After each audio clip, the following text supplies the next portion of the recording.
तो दोस्तों कैसे हैं आप सब। मैं एक बार फिर आपके लिए एक न्यू क्लास लेकर आया हूं। दोस्तों आज का जो हमारा क्लास हो जाएगा वो बहुत ज़्यादा इंपॉर्टेंट हो जाएगा, क्योंकि दोस्तों इस क्लास में मैं आपको कुछ ऐसे कंप्यूटर के फैक्ट लेकर आया हूं, कुछ ऐसे क्वेश्चन है इसमें जो अभी तक आपने किसी क्लास में ना देखे होंगे ना बुक में मिले होंगे, क्योंकि ये बहुत ही डीपली क्वेश्चन है। यहाँ से सीपीटी क्वेश्चन बनाता है ये, उसमें से मैं क्वेश्चन आपके लिए फैक्ट बाय फैक्ट ऑनलाइन लेकर आया हूँ। ठीक है दोस्तों, और उम्मीद है दोस्तों क्लास आपको पसंद आएगी। बस आप क्लास के लास्ट तक हमारे साथ बने रहिए, और इसी के साथ अगर आप हमारे चैनल पर नए हैं तो प्लीज़ चैनल को सब्सक्राइब कीजिए और बेल आइकन को ऑन कीजिए। और ठीक है दोस्तों, तो अपनी क्लास स्टार्ट करते हैं। देखते हैं अपना आज का पहला फैक्ट क्या है हमारा। ठीक है, क्या है? डाटा स्थानांतरण दर। क्या है? डाटा स्थानांतरण, इंग्लिश में क्या कहते हैं? Data transfer rate. ठीक है, अब देखेंगे ये है क्या। आखिर क्वेश्चन पूछ लेगा कि डाटा स्थानांतरण क्या है, स्थानांतरण डाटा ट्रांसफर रेट क्या है, तो ये सारे हैं, तो उसके बारे में जानेंगे। यहां से पॉइंट शुरू होता है। देखते हैं, डाटा को एक कंप्यूटर से दूसरे कंप्यूटर अथवा एक, देखिए क्या है, एक कंप्यूटर से दूसरे कंप्यूटर अथवा सहायक मेमोरी से मुख्य मेमोरी में स्थानांतरण करने की दर को डाटा स्थानांतरण कहते हैं। ठीक है, अगर आपने कोई फाइल है एक कंप्यूटर से दूसरे कंप्यूटर में भेजी तो ये क्या हो जाएगा? स्थानांतरण दर, यानी डाटा ट्रांसफर रेट बोलते हैं। ठीक है उसको। और इसके बाद सहायक मेमोरी और मुख्य मेमोरी में अगर कोई डाटा स्थानांतरण होता है तो वो भी क्या कहलाएगा? स्थानांतरण करने की दर को डाटा स्थानांतरण दर कहते हैं। क्लियर है ना? ये छोटे छोटे पॉइंट हैं, अब आप इनको देखते चलिए। अगर आप इनका स्क्रीनशॉट लेना चाहते हैं तो स्क्रीनशॉट भी ले सकते हैं। इसी के बाद देखेंगे अगला जो हमारा फैक्ट हो जाएगा वह हो जाएगा डिबगर। क्या हो जाएगा? डिबगर। डिबगर क्या है? एक ऐसा सॉफ्टवेयर है जो किसी सॉफ्टवेयर प्रोग्राम में गलतियों को ढूंढकर उसमें सुधार करता है, उसे डिबगर कहते हैं। क्या है ये? एक ऐसा सॉफ्टवेयर है जो किसी सॉफ्टवेयर प्रोग्राम में गलतियों को ढूंढकर, किसको ढूंढकर? गलतियों को ढूंढकर उसमें सुधार करता है, उसे डिबगर कहते हैं। ये छोटे छोटे पॉइंट है दोस्तों, यहां से क्वेश्चन बनते हैं। ठीक है, इसके बाद थोड़ा और आगे चलेंगे, देखेंगे फाइल ट्रांसफर क्या है, यानी फाइल ट्रांसफर प्रोटोकॉल। इसका शॉर्ट फॉर्म क्या होता है? इसका शॉर्ट फॉर्म होता है, यहाँ देखिए कितने क्वेश्चन बन सकते हैं। यहाँ से देखिए सबसे पहले बनेगा FTP। तो इसका फुल फॉर्म अगर आपसे कोई क्वेश्चन एग्जाम में पूछ ले, सीपीसीटी में पूछा भी गया है, तो FTP का फुल फॉर्म क्या होता है? File transfer protocol. ठीक है, तो फाइल ट्रांसफर प्रोटोकॉल आखिरकार है क्या, तो उसके बारे में जानेंगे। ठीक है, यहाँ से देखिए, कई उपयोगकर्ताओं के नेटवर्क से जुड़े कंप्यूटरों के बीच फाइलों के स्थानांतरण में, ठीक है, यहां से एक बार और देखिए, कई उपयोगकर्ताओं के नेटवर्क से कंप्यूटरों के बीच फाइलों के स्थानांतरण में सहायक नियमों के समूह को फाइल ट्रांसफर प्रोटोकॉल कहते हैं। ठीक है, एक बार और देख लेते हैं क्या है इसकी परिभाषा फाइल ट्रांसफर प्रोटोकॉल की। कई उपयोगकर्ताओं के नेटवर्क से जुड़े कंप्यूटरों के बीच फाइलों के स्थानांतरण में सहायक नियमों के समूह को फाइल ट्रांसफर प्रोटोकॉल कहते हैं। क्लियर है ना? थोड़ा और आगे चलते हैं और देखते हैं। इसके बाद आ जाएगा गेटवे। क्या आ जाएगा? गेटवे आ जाएगा। गेटवे के पॉइंट देखते हैं कौन कौन से गेटवे आखिरकार है क्या, कैसे वर्क करते हैं, क्या चीज़ है ये, इसके बारे में जानेंगे। गेटवे एक विशेष लाइन द्वारा इंटरनेट से जुड़ा कंप्यूटर है। क्या है? एक ये विशेष लाइन द्वारा इंटरनेट से जुड़ा एक कंप्यूटर है, एवं अन्य कंप्यूटर टर्मिनलों को इंटरनेट की सुविधा प्रदान कौन कराता है? ये गेटवे कराता है। सीधा अगर सिंपल शब्दों में कहें तो गेटवे एक नेटवर्किंग डिवाइस है जो क्या कराता है? कंप्यूटर के टर्मिनलों को, जो टर्मिनल्स होते हैं उनमें कनेक्ट हो जाता है और उनको इंटरनेट की सुविधा प्रदान कराता है। ये कौन कराता है? गेटवे कराता है। क्लियर है ना? अब अगला पॉइंट देखेंगे। इसमें अगला पॉइंट क्या है हमारा? ये वाला पॉइंट देखेंगे। यह अलग अलग कंप्यूटर और अलग अलग प्रोटोकॉल का प्रयोग करता है। ठीक है, अलग अलग कंप्यूटर और अलग अलग प्रोटोकॉल का प्रयोग करता है और उनको आपस में जोड़ता भी है। ठीक है, आपस में जोड़ता है, जो अपने से जुड़े कंप्यूटर को भी नेटवर्क में जोड़ता है। क्लियर हो गया ना? क्या करता है ये? जो अपने से जुड़े कंप्यूटर को सभी नेटवर्क से जोड़ता है। क्लियर है? ये छोटे छोटे फैक्ट हैं। आप या इनका स्क्रीनशॉट लेना चाहते हैं तो स्क्रीनशॉट भी ले लीजिए, या अगर आप स्क्रीनशॉट नहीं लेना चाहते हैं तो इनके नोट्स जरूर बना लीजिए, क्योंकि क्वेश्चन यहां से बनते हैं। ठीक है ना? अब आ जाएगा फोटर या फुटर। कुछ ऐसा भी लिखा रहेगा और हिंदी में लिखा रहेगा तो हिंदी में या फुटर भी लिखा आएगा या फोटर भी लिखा आएगा। ठीक है ना? और इंग्लिश में तो फुटर लिखा ही रहेगा। अब ये क्या है इसके बारे में जान लेते हैं। ठीक है, तो कंप्यूटर में दस्तावेज पेज की सबसे नीचे की पंक्ति को स्वतः लिखे जाने वाले टेक्स्ट को फुटर या फुटर कहते हैं, जैसे पेज नंबर, तारीख, संदर्भ विशेष आदि। ठीक है, क्या है फुटर, एक बार और जान लेंगे। फुटर क्या होते हैं? कंप्यूटर में दस्तावेज की सबसे नीचे की जो पंक्ति, जो लाइन होती है ना, उसको फुटर बोलते हैं। फुटर स्वतः लिखे जाने वाले टेक्स्ट फुटर कहते हैं। जैसे कि पेज नंबर, जिस पर देखिए क्या क्या लिखा रहता है फुटर पर, आप देखिए सबसे पहले पेज नंबर लिखा रहता है, तारीख लिखी रहती है, पेजों की संख्या, वर्ड की संख्या, ये सारे उसमें फुटर में लिखे हुए होते हैं। ठीक है, अब इसके बाद देखेंगे दूसरा डाटा पेज। डाटा पेज क्या है? देखिए डाटा पेज भी लिखा आएगा, सॉरी यहाँ पर मिस्टेक हो गया है, डाटा पेज ना होकर यहाँ पर डॉट पेज है। क्या है यहाँ पर? डॉट पेज है, ये वाली एक नहीं है, डॉट पेज। तो डॉट पेज क्या है आज जानेंगे। डॉट पेज क्या है? मॉनिटर पर 1 मिलीमीटर में, क्या है? मॉनिटर पर 1 मिलीमीटर में बिंदुओं की कुल संख्या को डॉट पिच कहते हैं। क्या कहते हैं? डॉट पिच कहते हैं।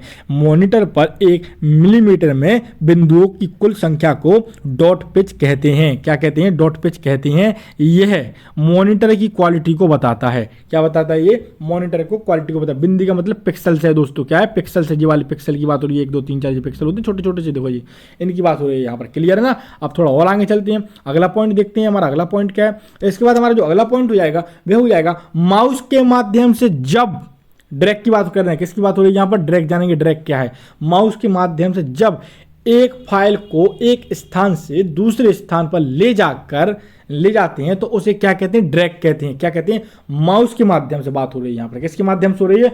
माउस के माध्यम से जब एक फाइल को एक स्थान से दूसरे स्थान पर ले जाते हैं तो उसे क्या कहते हैं? ड्रैग कहते हैं। क्या कहते हैं? ड्रैग कहते हैं। क्लियर है ना दोस्तों? अब थोड़ा और आगे चलते हैं। ठीक है, बढ़ते हैं अगले क्वेश्चन की तरफ। इसके बाद देखेंगे ये वाला ग्रे कोड क्या है? ग्रे कोड जानेंगे। ग्रे कोड क्या है? इनपुट और आउटपुट प्रक्रिया को संपन्न करने हेतु दिए गए निर्देश को ग्रे कोड कहते हैं। क्या कहते हैं? Grey code. Very very very important है, ये पूछे जा सकते हैं ये क्वेश्चन। क्या है हमारा क्वेश्चन? एक बार फिर से देख लेते हैं। ठीक है, यहाँ पर पूछा गया है ग्रे कोड क्या है। तो देखिए ग्रे कोड क्या है?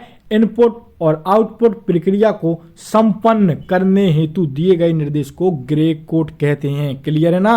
अब थोड़ा और देखेंगे, फोर्ट्रॉन देखेंगे। फोर्ट्रॉन क्या है? ठीक है, फोर्ट्रॉन के बारे में जानेंगे।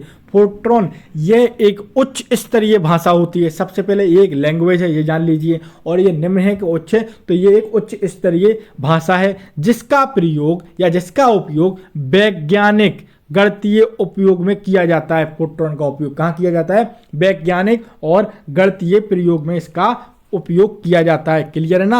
अब अगला पॉइंट देखते हैं क्या है। अब अगला पॉइंट है हमारा फ्लिप और फ्लॉप। क्या है हमारा अगला पॉइंट? फ्लिप और फ्लॉप। ठीक है, इसके बारे में जान लेंगे। तो ये देखते हैं फ्लिप और फ्लॉप। यह मेमोरी की सबसे छोटी इकाई होती है।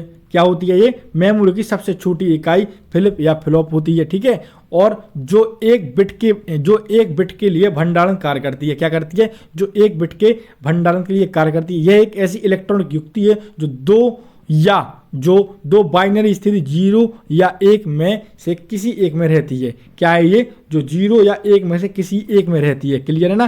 क्या है? एक बार फिर से इस पॉइंट को समझते हैं। Flip flop. क्या है? फ्लिप फ्लॉप ये मेमोरी की सबसे छोटी इकाई, देखिए होती तो है बिट बाइट, आपने देखा होगा बिट बाइट होती है, लेकिन इसमें भी एक पॉइंट के अंदर पॉइंट है, ये आप जानिए। ये मेमोरी की सबसे छोटी इकाई होती है जो बिट, क्या है? एक बिट की बात हो रही है ना, एक बिट के लिए भंडारण कार्य करती है। क्या करती है? भंडारण कार्य करती है। यह एक ऐसी इलेक्ट्रॉनिक युक्ति है जो दो बाइनरी स्थिति 0 या 1 में से किसी एक में रहती है। ठीक है ना? किस में रहती है? 0 या 1 में से किसी एक में रहती है। क्लियर है? अब बढ़ते हैं थोड़ा और आगे की तरफ, देखते हैं हमारा अगला पॉइंट क्या है। अगला जो पॉइंट हो जाएगा हमारा, वो हो जाएगा EEPROM। क्या हो जाएगा? EEPROM या EEPROM भी पढ़ सकते हैं इसको। अगर इंग्लिश में पढ़ेंगे तो EEPROM पढ़ेंगे और हिंदी में पढ़ेंगे तो EEPROM पढ़ेंगे।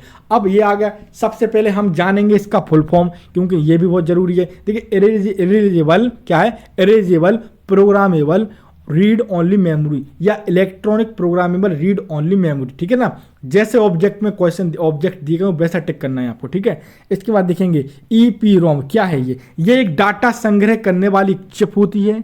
इसमें उच्च विद्युतीय विभव द्वारा एक डाटा को मिटाकर दूसरा डाटा डाला जा सकता है। अधिक अब डाटा इसमें मिटा रहा है तो इसका फुल फॉर्म, सही फुल फॉर्म होगा erasable program read only memory. क्या होगा? Erasable program read only memory. Clear है ना? हमारा EEPROM क्लियर हो गया। अब थोड़ा और आगे चलते हैं। अब आ जाएगा फेसिमाइल ट्रांसमिशन। क्या आ जाएगा? फेसिमाइल ट्रांसमिशन। ठीक है, क्लियर है। अब देखेंगे इसके बारे में जानेंगे, ये क्या है हमारा, यह एक लिखित क्या है, यह लिखित सामग्री क्या है, लिखित सामग्री शब्द, चित्र तथा ग्राफ को टेलीफोन लाइन के माध्यम से एक स्थान से दूसरे स्थान पर प्रेषित करने का माध्यम है। क्या है ये, फेसिमाइल ट्रांसमिशन क्या है, एक बार फिर से देखिए, फेसिमाइल ट्रांसमिशन क्या है, ये लिखित सामग्री हो सकती है। उस लिखित सामग्री में क्या क्या हो सकता है, लिखित सामग्री भी है, शब्द भी, चित्र भी, ग्राफ को टेलीफोन लाइन के माध्यम से, किसके माध्यम से, टेलीफोन लाइन के माध्यम से एक स्थान से दूसरे स्थान पर प्रेषित करने का माध्यम है क्या, फेसिमाइल ट्रांसमिशन। ठीक है, इस युक्ति को संक्षिप्त में क्या कहते हैं, फैक्स कहते हैं। अब आपका डाउट क्लियर हो गया ना, क्या कहते हैं, फैक्स कहते हैं। देखिए ऐसे ऐसे क्वेश्चन आते हैं, घुमा फिरा कर पूछे जाएंगे आपसे।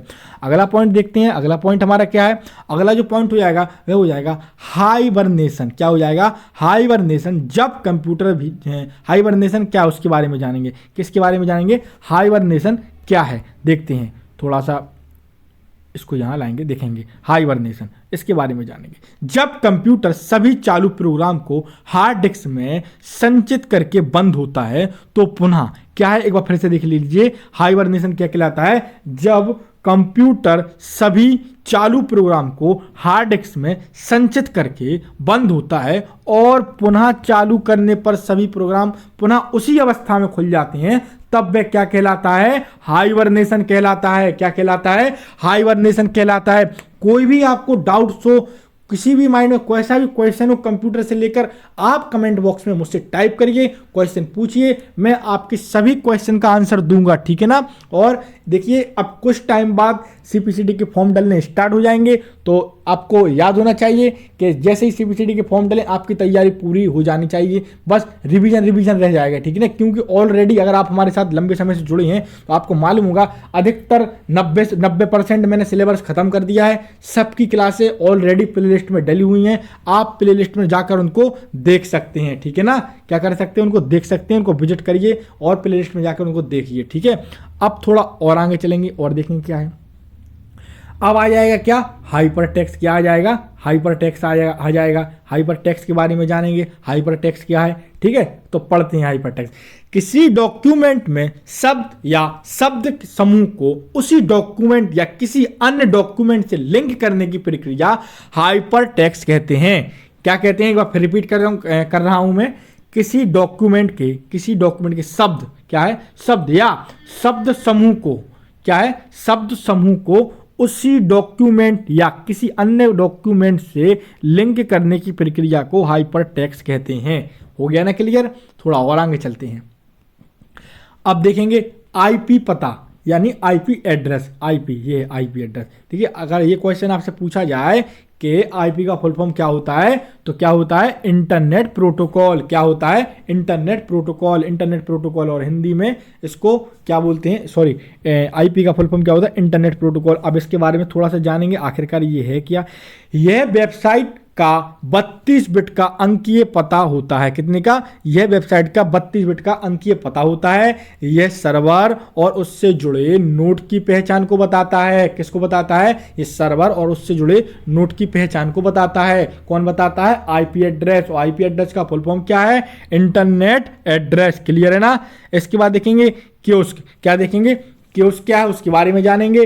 देखिए कियोस्क क्या है, यह सार्वजनिक स्थानों पर लगाया गया कंप्यूटर होता है। क्या, कियोस्क। कियोस्क सार्वजनिक स्थानों पर लगाया गया कंप्यूटर होता है। इसके द्वारा उपयोगकर्ता को सामान्य जानकारियां प्राप्त होती हैं। अच्छा, इसे कियोस्क से याद आया, दो प्रकार के कियोस्क होते हैं। कोई कहता है कियोस्क से आप पैसे निकलवा लीजिए, वो भी होता है। आपने देखा होगा बैंकों में आप जाते होंगे, मशीनें रखी रहती होंगी, आप एंट्री कर देते होंगे, ठीक है। और रेलवे स्टेशन पर जो मशीनें रहती होंगी वो आपके PNR नंबर जो होता है ना, रेलवे का एक नंबर जो आप टिकट बुक कराते हैं, उसके बारे में जानकारी आपको, ये सारी जानकारी उनको कियोस्क मशीन बोलते हैं। क्लियर।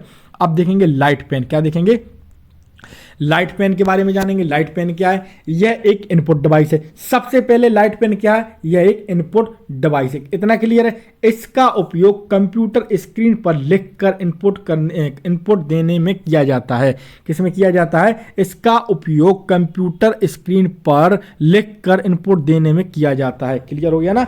अब थोड़ा और आगे दोस्तों, आपको क्लास कैसी लगी, क्लास यहाँ हम समाप्त करते हैं। क्लास पूरी हो चुकी है। अगर आपको क्लास पसंद आई होगी तो प्लीज़ हमारे चैनल को लाइक कीजिए, हमारे चैनल को सब्सक्राइब कीजिए, वीडियो को लाइक कीजिए और ज़्यादा से ज़्यादा हमारे इस वीडियो को शेयर कीजिए, ठीक है। और प्रतिदिन क्लास अब आपके लिए आएंगी। कुछ काम आ जाते हैं जिनकी वजह से क्लास छूट जाती हैं। ठीक है, मिलते हैं हम अपनी अगली क्लास में, तब तक के लिए दोस्तों नमस्कार।